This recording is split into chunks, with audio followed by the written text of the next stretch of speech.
ভাই বাড়ির পুরো ঠিকানা? ওই বাড়ির ঠিকানা তো বলতে পারবো না ম্যাডাম। একদম ওই বাড়ি মানে আমি ওই বাড়ির অ্যাড্রেস আমি কিছুই করি না, যা করতাম কলকাতা। বাবা মা তো রয়েছে? বাবা মা এক্সপায়ার হয়ে গেছে, সেই জন্যই তো একা একা ঘুরতে পারছি, নাহলে বাবা মা থাকলে ভয়ে আরো হয়ে গেছে। সেটা হলে পরে তোমাকে আমরা কিন্তু নিয়ে যেতে পারি, জামাইবাবু যদি না নেয়, কোনো অসুবিধা নেই। না, সে আমি আপনাদের এখানে আমি দেখি যদি হ্যাঁ। এই 3 দিন বলেছে, 3 দিন যদি না আসে তারপর আমি আপনাকে বলে দেবো, তখন ওই করে। ঠিক বাকা। কোথাকার ফিজিশিয়ান? জামাইবাবু আমার লখনৌয়ে। আর জামাইবাবু তাহলে লখনৌতেই থাকে? আর তোমার এডুকেশন? আমার হ্যাঁ, আমার BSc honours geography. Wow, Ashutosh college. আচ্ছা ঠিক আছে, আমি তোমাকে চিনি। আর জল আর কিছু লাগবে? একটু জলটা ঠান্ডা। জলটা ঠান্ডা অবশ্যই দেবো।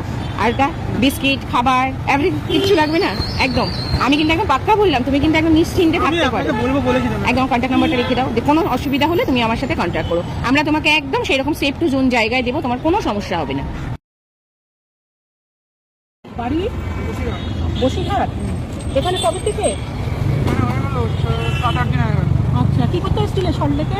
আমি কাজ করি কলকাতা ইভেন্টে। ইভেন্ট ম্যানেজমেন্টে কাজ করো তো? ফোন ফোন আছে? বাড়ির সাথে যোগাযোগ করেছো? বাড়িতে কেউ নেই তো, বাবা মা কেউ নেই। বাবা মা নেই? কে আছে? আমি একা। তুমি একা? আচ্ছা, আর এমনি আত্মীয় স্বজন রিলেটিভ? বলা হয়েছে, কেউ এখন অবধি কোনো রেসপন্স নেই। ফোন করেছিলে ওদেরকে? এখন তোমার লেগেছিটা কোথায়? এই কাকমাস্টার। হ্যাঁ। আচ্ছা, তুমি কি একদম ওঠা মানে পা নাড়াতে পারছো না? না, নাড়াতে পারছি। হ্যাঁ, মানে খুব হালকা, দাঁড়ানোর মতো অবস্থা নেই। আচ্ছা, পুলিশ তো তোমাকে তো বাড়ি যেতে হবে, বাড়ি যাওয়ার মতো কোনোটা আছে? মানে হেঁটে তো বাড়ি যাওয়ার মতো অবস্থা নেই। আচ্ছা, তোমার ফোন আছে সাথে? কারোর সাথে একটা রিলেটিভের একটা নাম্বার ডায়াল করো তো, একটু কথা বলিয়ে নি। বসিরহাটে কোন জায়গায় বাড়ি?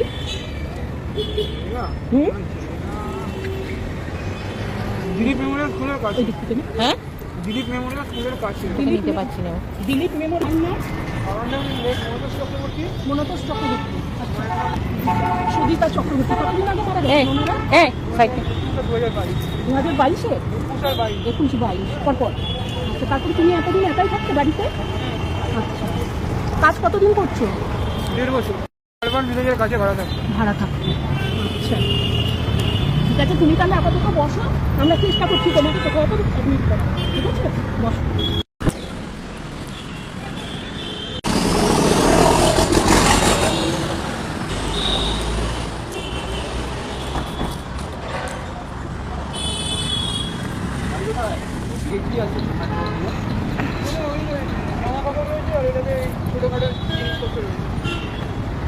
নাড়াতে পারছেন না?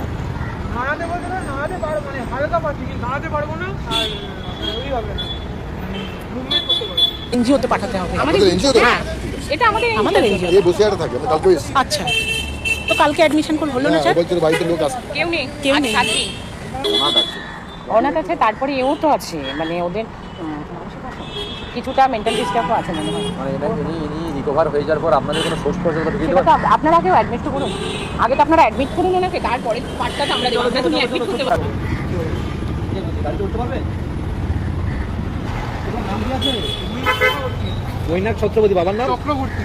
মৈনাক চক্রবর্তী বাবার নাম? লেট মনোতোষ চক্রবর্তী। আচ্ছা, বাড়ি কোথায়? গ্রামের নাম? গ্রামের নাম তো বললাম বসিরহাট। আর আমার বাবা যেটা কলকাতা পুলিশে কাজ করতো, আমরা থাকতাম হচ্ছে কাশীপুরে। বসিরহাটে কোথায় যেন তোমাদের বাড়িতে বললে? কি স্কুল? বাবার মুখে গ্রামের নাম বলুন, গ্রামের নাম, ভিলেজের নাম। আমি অনেক ছোটবেলায় বেরিয়েছি। মানসিক ভারসাম্য।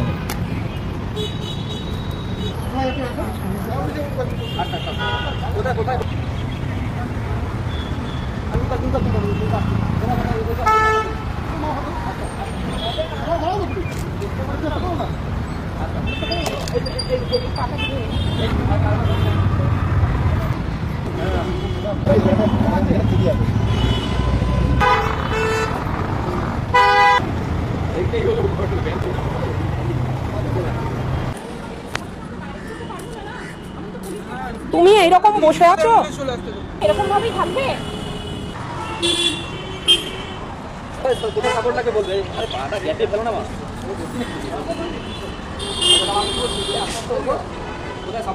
দাদা, এটা একটু সরিয়ে দিন তো দাদা। হ্যাঁ,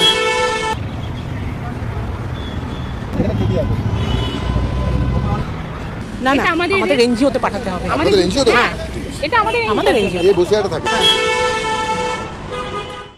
বন্ধুরা, যারা ইনসাইড আউট দেখতে, যারা ইনসাইড আউটের ফ্যান, যে ইউটিউবে যে ইনসাইড আউট, তারা নিশ্চয়ই ছোট বড় এই ভিডিওটা দেখে নিতে, যেটা আমি শেয়ার করেছি। হ্যাঁ বন্ধুরা, এই সেই আমাদের সকলের প্রিয় কিন্তু মৈনাক দা। আমরা সকলে কিন্তু এই দাদাটাকে ভীষণই ভালোবাসতাম। কিছুদিন হচ্ছিল, কিন্তু যাবতীয় 6 মাসের কাছাকাছি হতে পারে, বা 4-5 মাস তো হবেই। সো আমরা কিন্তু ইনসাইড আউটে বা কোথাও কিন্তু মৈনাক দাকে আর দেখতে পেতাম না। মৈনাক দা কিন্তু তাদের জন্য খুব মানে ভালো ভালো কাজ করেছিল। এখন সেই মৈনাক দাই কিন্তু একটা কোনো পার্কে কোথাও পড়ে আছে। সো এটা শুনতে যতটা খারাপ লাগছে, দেখতে ততটাই খারাপ লাগলো। তোমরা যারা যারা জানতে না, ভিডিওটার জন্য অনেকে কমেন্ট করেছো, তো ভিডিওটা তোমার সাথে শেয়ার করলাম। বেসিক্যালি দেখো, এইটা ইনসাইড আউটেরও তো পক্ষ থেকে কিছু শেয়ার করেছে, কিছু কথা শেয়ার করেছে, যেটা আমি নেক্সট ভিডিওতে শেয়ার করে দেবো। সো তোমাদের কি মতামত, আর এইরকম পরিস্থিতি কিভাবে হলো, অবশ্য করে কিন্তু সকলেই মিলে কিন্তু বেশি বেশি করে কমেন্ট করতে পারো, ইনসাইড আউটে গিয়ে জিজ্ঞেস করতে পারো ব্যাপারটা কি, তাহলে হয়তো ক্লিয়ার হবে। সো ভিডিওটা আপাতত আমি তোমাদের সাথে শেয়ার করলাম, কেমন লেগেছে অবশ্যই কমেন্ট করো। ওকে, বাই বাই।